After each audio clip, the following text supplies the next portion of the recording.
গল্প তোমাতে আসক্ত লেখিকা নাহিদা ইসলাম পর্ব ৬ এবং ৭। রাত তো অনেক হয়েছে, এর মধ্যে মিহির এত জোরে চিৎকার শুনে সবাই মিহির রুমে চলে এসেছে। এই কি হয়েছে তোর? কিছু না মা। তাহলে গরুর মতো চেঁচাচ্ছিলি কেন? কিছু না মা, যা তো এখান রুম থেকে। থাপ্পড় মারবো একটা। ভয় পেয়েছিস কি? আমি কি তোর সাথে ঘুমাবো? না, আমি ভয় পাইনি, যাও। বলে শুয়ে পড়লাম। আমাকে শুয়ে পড়তে দেখে আম্মু চলে গেল। উঠে ফোনটা হাতে নিলাম। আমি ফোনটা কয়েক মাস আগে হারিয়ে গিয়েছিল পরে, আর আব্বু ফোন কিনে দেয়নি। অনেক দিনের আশা পূরণ হয়েছে। অবির সাথে কথা বলাটা ওর সহজ হয়ে গিয়েছে। দেখি অবিকে একটা কল দিয়ে। কতদিন পর অবির সাথে কথা বলবো বলেই অবির নম্বরটা উঠিয়ে কল দিলাম, কিন্তু কল ধরলো না। কয়েকবার কল দিলাম, রিসিভ করলো না। হয়তো ঘুমিয়ে পড়েছে। কালকে সকালে কথা বলবো। বেশ মোডে একটা ঘুম দিলাম। ফোনের শব্দে ঘুম ভেঙে গেল। ঘুম ঘুম চোখে ফোনের দিকে না তাকিয়েই রিসিভ করলাম। বুঝতে পারলাম অবির কণ্ঠ। অবি, আমি মিহি। কেন কল দিয়েছো তুমি আমাকে? বিয়ে তো করে নিয়েছো। আমি বেঁচে আছি নাকি মরে গেছি তা দেখতে কল দিয়েছো মিহি? অমন করে বলছো কেন অবি? আই লাভ ইউ বাবু। তোমাকে কথা দিচ্ছি, কিছুদিন সময় দাও, আমি তোমার কাছে চলে আসবো। সত্যি জানো? কবে চলে আসবে? আমি তোমার কাছে যেতে চাইলে সব কিছু ভুলে তুমি আমাকে গ্রহণ করবে তো? তুমি ওই বজ্জাত লোক মানে তোমার জামাইয়ের থেকে দূরে থাকবে। ওই লোক তো তোমাকে স্পর্শ করেনি, তাই না মিহি? হ্যাঁ, আমি 6 মাস পর তোমার কাছে চলে আসবো। তুমি শুধু এই কয়টা দিন অপেক্ষা করো। তোমার জন্য আমি সারা জীবন অপেক্ষা করবো মিহি। Love you.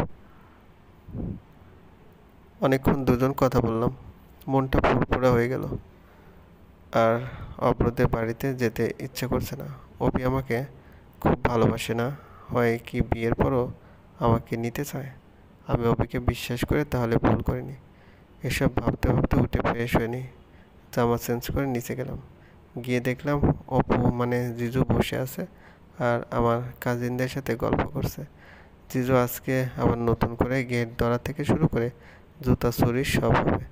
ওই দিন আমি কিছুই করতে পারিনি, আর টাকার ভাগটাও পাইনি। কি বলে আমার বড় ভাবি? কিসের ভাবি? আমি এই বিয়ে মানি না। তাই নাকি? আজকে বাসায় যাওয়ার পরই বুঝবেন ভাবি। এই ভাবি ভাবি করবেন না। জিজু টাকা বের করেন, না হয় খারাপ হবে। ভাবি তো দেবরের পক্ষে থাকার কথা, আপনি বিপক্ষে কেন অবস্থান নিচ্ছেন ভাবি? আমি কারো ভাবি না, বুঝলেন? আপনার হনুমান মার্কা ভাই ভাইয়ের বউ হতে বয়েই গেছে। বলে উঠে চলে আসলাম। আজকে অব্রদের বাসায় চলে যাবে মিনতি, অপু। তাই অব্রদের বাসা মেহমান আসছে। আমি একবারও রুম থেকে বের হইনি। রুম লক করে বসে অবের সাথে কথা বলছি। কিছুক্ষণ পর পর আম্মু আব্বু মিনতি এসে দরজা ধাক্কাচ্ছে। আমি একটাও কথা বলিনি। আজকে যাই হোক, আমি অব্রদের বাসায় যাচ্ছি না। আমি আর কোনো মতেই অব্রের কাছে যাব না। আজকে ওরা না যাওয়ার আগে রুমের দরজাও খুলব না। অভি, তুমি টেনশন করো না, আমি অব্রদের বাসায় যাব না। তাহলে চলো, আজকে সন্ধ্যা 7টার দিকে তোমাদের বাড়ির পিছনে দেখা করি। তুমি রান্নাঘরে আসবে। তুমি রান্নাঘরের ভিতরে থাকবে, আমি পিছনের সাইডে। ঠিক আছে অভি। সাথে কাউকে নিয়ে এসো না, তাহলে কিন্তু সমস্যা হবে। আচ্ছা। মিহি ভালো হচ্ছে না কিন্তু। দরজাগুলো নয়তো ভেঙে ফেলবো। আম্মু, আমি ওই বাসায় যাব না। অযথা রাগ দেখাচ্ছ কেন? তোর বিয়ে হয়েছে মিহি, ভুলে যাস না। এই বিয়ে আমি মনে রাখতে চাই না। তোর সাহস থাকলে দরজা খোল। মিনতি অপু চলে গেল, খুলবো। এর আগে খুলবো না। এটাই তোর শেষ কথা? হুম। মা আর কিছু না বলে চলে গেল। দরজার লক খুলে আমি 7টায় অ্যালার্ম দিয়ে ঘুমিয়ে পড়লাম, কারণ কালকে রাতে ঘুম কম হয়েছিল। 7টার কিছুটা আগে এসে মিহিদের বাড়ির পিছনে দাঁড়িয়ে আছে অব্র। হঠাৎ একটা ছেলেকে দেখে মিহিদের রান্নাঘরের দিকে এগিয়ে যাচ্ছে। অব্র ধীরে ধীরে এগিয়ে যায়, যেই পর পর কয়েকটা থাপ্পড় দিয়ে দেয়। অব্রের শার্টের কালার ধরে ফেলে, এতে আরও রাগ বেশি হয়। আবার থাপ্পড় দিতে গেলেই কেউ পিছন থেকে অব্রের হাত ধরে ফেলে। অব্র, কী করছো তুমি? আন্টি ও মিহির সাথে কথা বলে এখনো। মিহির মা এসে থামায় ওদের। অব্রের সামনে এসে দাঁড়িয়ে অবিকেও সরিয়ে দেয়। বাবা, আমার মেয়েটা দোষী এই ছেলে না। অভি, তোকে কতবার নিষেধ করা হয়েছে মিহির সাথে যোগাযোগ বন্ধ করে দিতে। কান খুলে শুনে রাখ, মিহির বিয়ে হয়ে গেছে। মা, ওকে বলে দেন। আবার যদি মিহির আসে পাশে দেখছি, তাহলে ওর গায়ে চামড়া থাকবে না। মেয়েকে কিছু বলে না বাবা। আমার মেয়েটা একেবারে বাচ্চাদের মতো করে বোঝা না এখন ও কোনটা ভালো কোনটা খারাপ। সবসময় ছেলে মানুষই করে। ও নিজেও জানে না ওর ভবিষ্যৎ কি, নিজের ভালো মন্দটা খুঁজে না। তুমি একটু মানিয়ে নিও বাবা। অব্র চুপ করে থাকে, কোনো কথা বলে না। বোঝাই যাচ্ছে বেশ রেগে আছে। অব্র, চলো বাসায় বলেই অব্রের হাত ধরে টেনে রুমে নিয়ে যায়। বাবা তুমি বসো, আমি খাবার রেডি করছি। আন্টি, মিহি কোথায়? ওর রুমেই আছে, বাম দিকে যে রুমটা ওটায়। অব্র সোজা মিহির রুমে যায়, গিয়েই জোরে দরজা বন্ধ করে দেয়। রুমের লাইটটা অন করতেই দেখে মিহির বিছানায় গুটিসুটি মেরে শুয়েছে। নিজের ওপর ভারী কিছু অনুভব হলো, সাথে নিঃশ্বাস নিতেও কষ্ট হচ্ছে। ধাক্কা দিয়ে কাউকে অব্রকে সরিয়ে দিয়ে মিহি অব্রকে দেখে চোখ দুটো বড় বড় করে তাকায়। অব্র এখানে কেন? আর এটা কি করলো অব্র? অব্র আবার মিহির সামনে এসে অব্রের হাত দিয়ে মিহির মুখ চেপে ধরে, সারাদিন খুব প্রেমিলা দেখিয়েছি সবের সাথে। আমি কি করেছি তা অব্র কিভাবে জানে?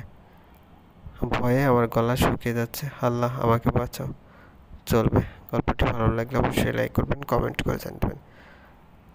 আর আপনারা যারা চ্যানেলটিকে সাবস্ক্রাইব করেছেন অসংখ্য ধন্যবাদ। আর যারা এখনও সাবস্ক্রাইব করেনি, প্লিজ সাবস্ক্রাইব করে পাশে থাকা বেল আইকনটি প্রেস করে রাখুন, যাতে নতুন নতুন ভিডিও আপলোড করার সাথে সাথে আপনার নোটিফিকেশন চলে যায়। ধন্যবাদ, ভালো থাকবেন। গল্প তোমাতে আসক্ত হল নাকি? কেন? আইদা ইসলাম পরমপ্রসাদ। অপরে এমন ভয়াবর্ত মুখখানা দেখে মিহি জ্ঞান হারানোর অবস্থা। মিহির চোখ দিয়ে পানি পড়ছে, কিন্তু এতে অপরে কোনো ভ্রুক্ষেপ নেই। নেকে কান্না বন্ধ করো। তোর কি মনে হয় আমি তোকে ফোনটা এমনি দিয়েছি? ফোন দিয়েছি তোকে তুই কেমন তা দেখার জন্য। কি কি কি দেখেছেন? এমন সিস্টেম করে দিয়েছি তোর ফোনে কল আসার আগে আমার ফোনে কল আসবে। সব কথা আমি শুনেছি। আর একদিন এই মুখে ওই ছেলের নাম উচ্চারণ করলে তোর মুখে গুলি করে দেব। কেন আপনার এত লাগে? বিয়ে করেছেন নামে আমাকে আপনার রুমে পর্যন্ত থাকতে দেন নাই। ভালো করে মুখ দিয়ে একটা কথাও বলে না। 6 মাস পর তো ছেড়েই দিবেন। আমার যা ইচ্ছা করব। আপনাকে এই 6 মাস কি 6 সেকেন্ডও আমার কথা ছাড়া এক পাও নিচে ফেলবেন না, মনে রাখবেন। পারবো না আপনার কথা শুনতে। কেন বিয়ে করেছিলেন আমাকে? আমার জীবনটা নষ্ট করে দিয়েছিলেন। কান্না করতে করতে মিহি কথাগুলো বলল। আরও ফোন নিলাম না কারোর সাথে কথা বলার আগে, এটা ভেবে নিয়েন আমি সব শুনছি। মেয়ে মাথা নিচু করে বসে আছে, উঠছেও না। আবার প্লাজো আর টি শার্ট পরেছে। বাচ্চাদের মতো চুলগুলো দুই পাশে দিয়ে ঝুঁটি করে রেখেছে।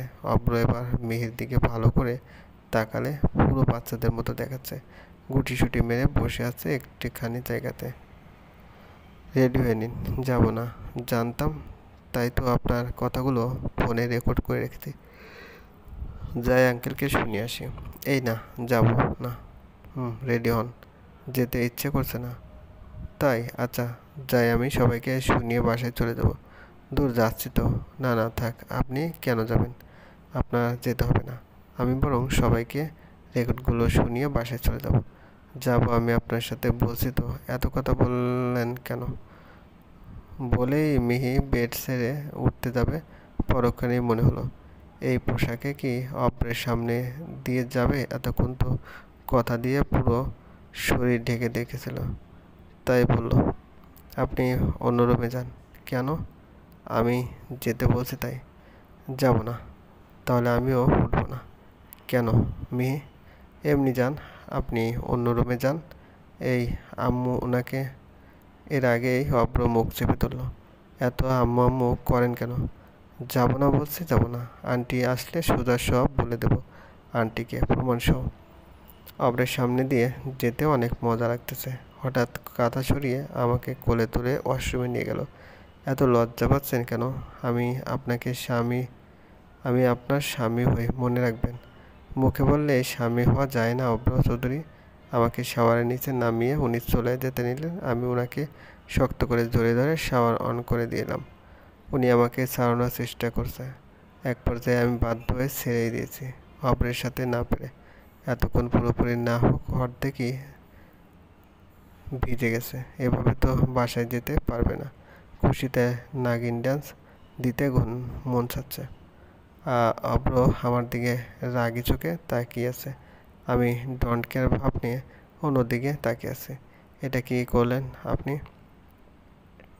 আপনি না এখন বললেন স্বামীর সামনে লজ্জা পেতে নেই, তাই একটু জড়িয়ে ধরলাম। আমি এখন এইভাবে বাসায় যাব কি করে? কেন, এইখানে থাকলে সমস্যা কি? এইখানে থাকার জন্যই এমন করছেন, তাই না? বুঝেছেন তাহলে। আমি বাইরে যাচ্ছি, বাবার লুঙ্গি এনে দিচ্ছি, পেরে পেরে নিন। এটা বলে বের হয়ে চলে আসলাম। আমার সাথে খারাপ ব্যবহার করার শাস্তিটা দিলাম, মজাই লাগতেছে। উনি অনেকটুকু ভিজলে ও আমি বেশি ভিজি নাই, তাই বাইরে চলে আসলাম। আম্মুর রুমে ড্রেস চেঞ্জ করে নিলাম। বাবার লুঙ্গি আনতে যাব, অমনি সামনে আম্মু বলল, কিরে অব্র কোথায়? আছে বাথরুমে। কেন, কি হয়েছে? আমি লুঙ্গি হাতে নিয়ে বললাম, কয়েকদিন বিয়ের তালে পড়ে যে খাওয়া খেয়েছো, হয়তো ডায়রিয়া করেছে। কি বলিস এসব? আরে বলো মা, ডায়রিয়া না করলে কি আর আমাকে লুঙ্গি নিতে পাঠায়? কি বলিস, তোর বাবাকে বলে দিয়ে বলবো? তোর বাবাকে কল দিয়ে বলবো ডাক্তারের সাথে কথা বলে ওষুধ নিয়ে আসতে? আরে মা, আমার মনে হচ্ছে ডায়রিয়া অপারেট করেনি।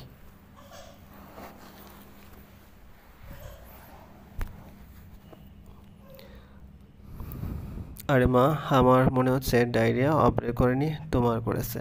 তুমি এত উত্তেজিত হচ্ছে কেন? আরে জামাই প্রথমবার শ্বশুর বাড়ি এসেছে, ওর ভালো মন্দ দেখতে হবে না? আচ্ছা মা, আর ভাবতে হবে না, তুমি রান্না করে গিয়ে।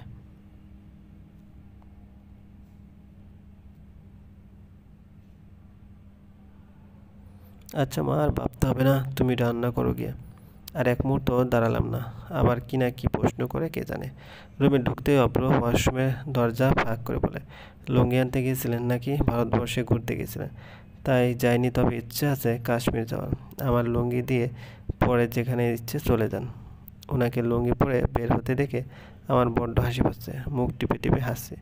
দেখে মনে হচ্ছে লুঙ্গি পরেছে খুব কম। আপনি হাসছেন কেন? আপনাকে অনেক সুন্দর লাগছে তো তাই।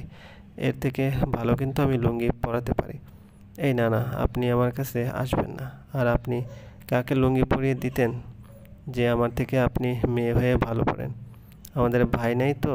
আমি অনেক সময় লুঙ্গি পরে মা বাবার সামনে গিয়ে বলতাম তোমাদের ছেলে মেয়ে। ওই খেলার ছলে শিকা হয়ে গেছে। আর আপনার কাছে যাবে কে? শুধু বললাম আর কি। আমি ওই সময় ওয়াশরুম থেকে বের হয়েই জামা চেঞ্জ করে নিয়েছিলাম। আম্মুর রুমে গিয়ে একটা থ্রি পিস পরে নিয়েছি। আপনি কি বাসা থেকে জামা নিয়ে আসেননি? না। কেন? আমার বাসায় জামা আছে, তাহলে আনবো কেন? বাবার বাড়িতে এসে আগের জামা কাপড় পরলে তো বলবে